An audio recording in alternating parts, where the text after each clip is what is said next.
ખાન આપી ગાંધીનગરથી આવું છું એવું એમને કીધું. એટલે અમે એવું જણાવ્યું કે ભાઈ અમારા અધિકારી શ્રી જે ચેકિંગમાં આવે છે હિંમતનગરથી આવે છે. તો એમને કીધું હું ડાયરેક્ટ કેએસ પટેલના ત્યાંથી મને મોકલેલો છે, એમના અંડરમાં આવું છું ને મેં એમનું આઈ કાર્ડ માગ્યું તો એમને આઈ કાર્ડ બી બતાવ્યું અને બીજા ગવર્મેન્ટના બધા કાગળ બી એમની પાસે હતા, એક ફાઇલ હતી એ બતાવી.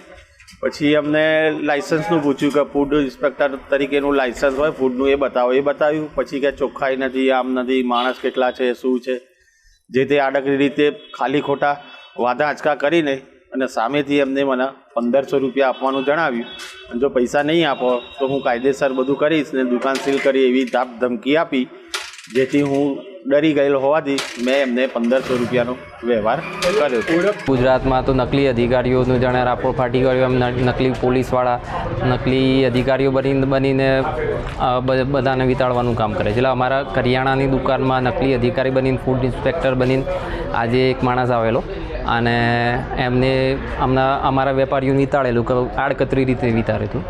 એટલે અમને થોડો ડાઉટ ગયો એટલે અમે એમને પકડ્યો અને પકડીને પછી એમાં પોલીસના હવાલે કરેલું છે. અત્યારે જે ઈસમ છે અલગ અલગ દુકાને જઈને આ પ્રકારની ધોષ જમાવતો હોય, જેથી ત્યાંના વેપારીઓને શંકા જતા એ જે ઈસમ છે એનું આઈ કાર્ડને એવું માંગણી કરતી અને એના આધારે એ ઈસમ પોતે ભાંગી પડ્યો હતો અને પોતે ફૂડ ઇન્સ્પેક્ટર ન હોવાનું જણાવેલ હતું.